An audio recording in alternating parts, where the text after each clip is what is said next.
like a buttercup. You're a Barbie doll. Show them all what I'm made of. Strut down the hall. Won't stop till I get enough. All right, so we're diving into this Hunter Biden pardon. Oh, yeah. And I don't even know where to start. Well, there's a lot to unpack. I mean, it's not every day that we see a presidential pardon that covers potential future crimes. Exactly. We know that he's been pardoned for tax evasion, gun charges. Right. But then extending it to anything that might come up between 2014 and 2024. It's very unusual. That's a bold move. Yeah. So today we're going to try to unpack this whole thing. Okay. The legal twists, the political reactions, and what this tells us of power, justice, and family in American politics. It's definitely a fascinating case study. Yeah. And, you know, it throws a wrench in the whole legal machinery. Oh, yeah. And the consequences are pretty mind-blowing. Okay, so let's unpack this legal wrench you mentioned. Okay. Newsweek reported that a criminal defense lawyer, Kevin Adams, pointed out that this pardon could actually make it harder for Hunter Biden to avoid testifying before Congress. I'm thinking, wait, how does a pardon make someone more vulnerable? Well, it all comes down to the Fifth Amendment and how it interacts with this very unique pardon. Okay. The Fifth Amendment protects against self-incrimination. Right. Meaning you can't be forced to testify if it could expose you to criminal charges. Right. So typically, Hunter Biden could have invoked the Fifth to avoid answering questions about his past business dealings, right? Sure. But he's now been pardoned for anything that happened between 2014 and 2024. Oh, wow. So he can't claim the Fifth anymore. Exactly. He can't plead the Fifth anymore. Wow. Because legally speaking, he's in the clear. At least for that period. At least for that period. Yeah. And that opens up a whole new legal battleground. Oh, I bet. Congressional committees are already interested in questioning Hunter Biden. I can imagine. Especially about his business dealings overseas. Right. Potential foreign lobbying, influence peddling. Right. Now that he can't plead the Fifth, refusing to testify could lead to charges of contempt of Congress. Oh, wow. Which is no walk in the park. Right. Yeah, no, Sure. It's a catch-22, right? Yeah. He's been pardoned, but now he might be forced to spill the beans on everything. Right. Potentially revealing information that could have stayed hidden behind the Fifth Amendment. Exactly. And we all know how much Congress loves a good testimony. Oh, especially in an election year. Especially in an election year. Yeah. It's like a Pandora's box just swung wide open. It is, yeah. What types of questions could they ask him under oath now? Oh, they could ask him about his overseas business deals. Right. His interactions with foreign entities, his finances, even his personal relationships. It's like a Pandora's box just swung wide open. It is, yeah. Wow. And that brings us to the potential consequences. Okay. If he reveals damaging information, it could impact not only his own reputation, but also his father's presidency and the upcoming election. Yeah, it's like a political earthquake waiting to happen. Yeah. It is. This seemingly simple pardon has created a cascade of legal and political complexities. Yeah. It'll be fascinating to see how this plays out in the coming months. Okay, so we've got this legal pressure cooker building. Yeah. But let's not forget the political firestorm this pardon has ignited. Right. I mean, this isn't just a legal matter. Oh, absolutely. It's prime political ammunition. It feeds directly into the existing narratives, Right. campaign strategy. On both sides of the aisle. And both sides, yeah. For instance, Trump's communications director, Stephen Chung, is already calling investigations into Trump witch hunts, claiming that the justice system is weaponized. Right. And then you've got Congressman Jim Jordan questioning why a pardon was necessary if, as Democrats claim, there was nothing to the impeachment inquiry. Right. Well, Chung's statement taps into a deep-seated sense of grievance among Trump supporters who feel that he was unfairly targeted, while Jordan is seizing the opportunity to cast doubt on the legitimacy of past investigations into Hunter Biden. Right. Implying a cover-up. It's classic. It's a classic example of how a single event can be spun in completely opposite directions. Yeah. Depending on your political perspective. It's like watching two different movies playing out on the same screen. It is, yeah. And then you've got this added layer of calls for pardons for those involved in the January 6th Capitol riot. Right. Some see a double standard, while others argue that each case needs to be judged on its own merits. It's fascinating how this pardon acts as a lightning rod, drawing attention to these existing tensions. Yeah. Highlighting deeper divides within our society. I mean, this pardon isn't just about Hunter Biden. No. It's about fundamental questions of justice, accountability, and how we as a nation view the rule of law.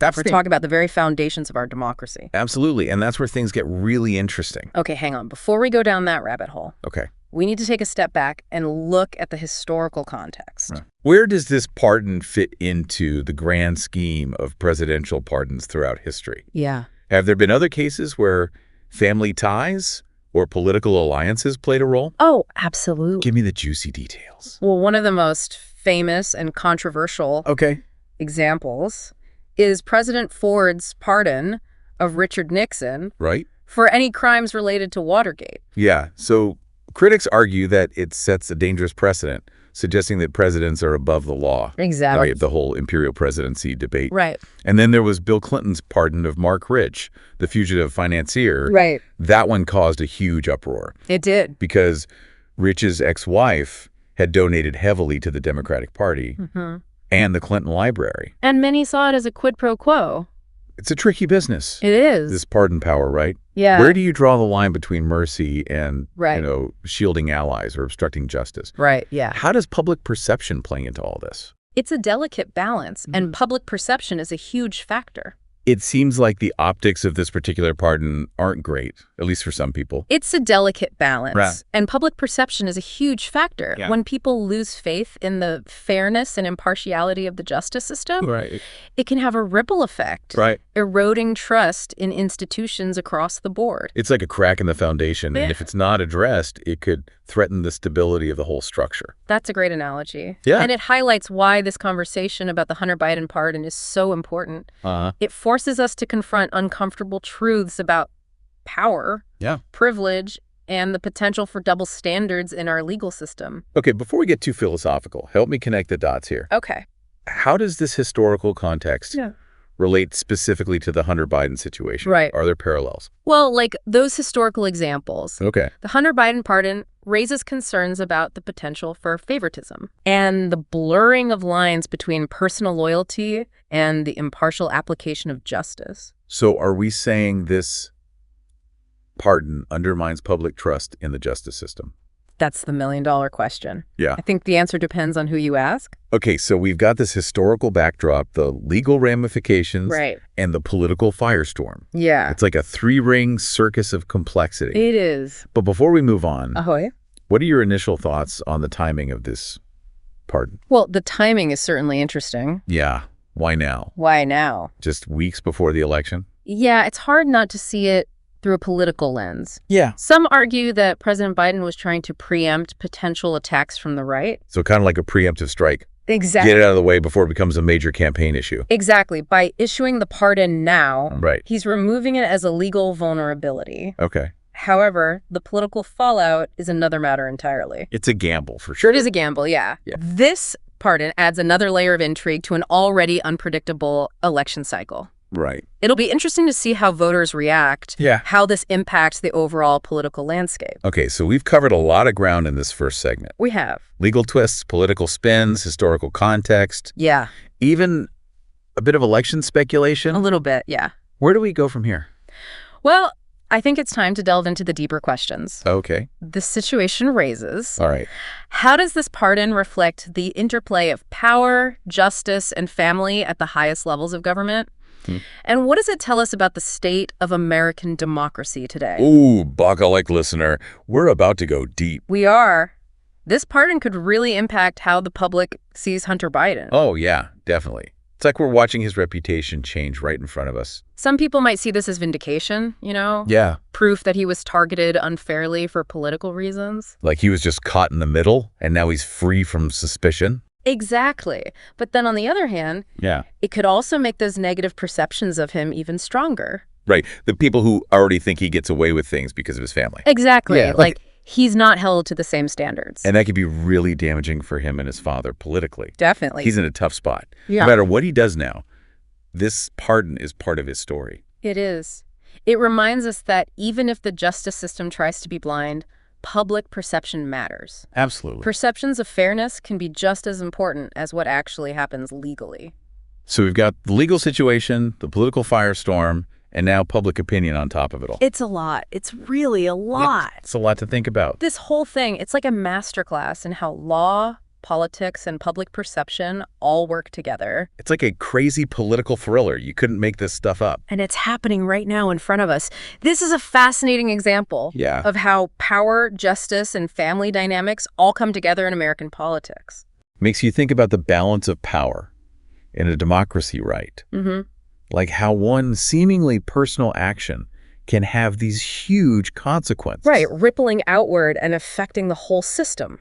And that brings us to the big picture, the heart of what we're trying to understand here. Yeah. We've talked about the legal stuff, the politics, and what the public thinks.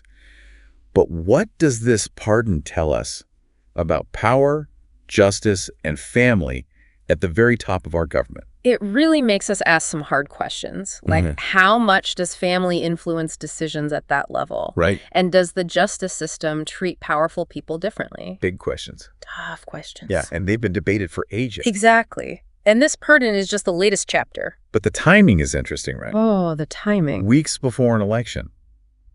It adds a whole other dimension. It does. It really does. It's like we're at a turning point. Yeah. A pivotal moment in American history where these questions about power, justice, and accountability are front and center. It is a moment of reckoning.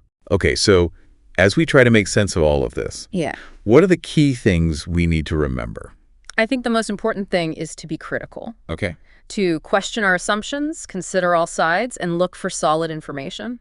Right, because it's easy to get caught up in all the emotion and political spin. It is. Everyone has an agenda. Yeah. But we have to step back, look at the facts, Right. consider the legal arguments, and think about what it all means. That's how we form our own opinions and have real discussions about these complex issues. It's about being an active, informed citizen. Exactly. And these days, that's more important than ever. Okay, so be critical thinkers, know their different perspectives, and stay informed. Yes. But what about the idea that justice should be blind? Does this pardon support that or go against it? That's a tough one. Yeah. There are good points on both sides. Some say this pardon goes against blind justice. Because it looks like it favors someone powerful. Exactly. Like there's one system for the elite and another for everyone else. But others say that mercy and compassion are also part of justice. Okay. That even a pardon for someone privileged can be the right thing sometimes. It's like balancing different values, and it's rarely easy. Right. It's complicated. And that's why talking about it is so important. It forces us to really grapple with these tough questions. About justice, power, accountability. Exactly. So what does all this mean for the future of American politics? Well, it's hard to say for sure what the long-term effects will be. Right.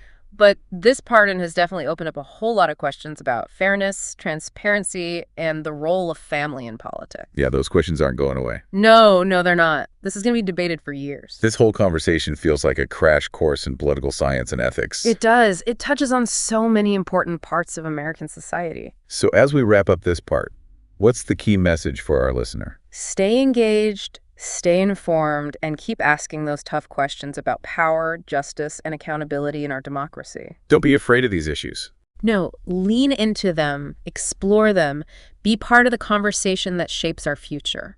That's a great call to action. And remember, this isn't just about Hunter Biden or President Biden. Oh. It's about the principles that make up our democracy. Right. And how we uphold those principles in a world that's increasingly complex and uncertain. Okay, listener, we've covered a lot. The legal ramifications, the political motivations, and the big questions about justice, fairness, and family in our political system. Yeah. But there's one last piece to this puzzle. The timing of this pardon and how it might affect the election. The timing is interesting. Yeah, it's like President Biden threw a bombshell right before the election. It's like a strategic move in a big political game. And we're waiting to see what happens next.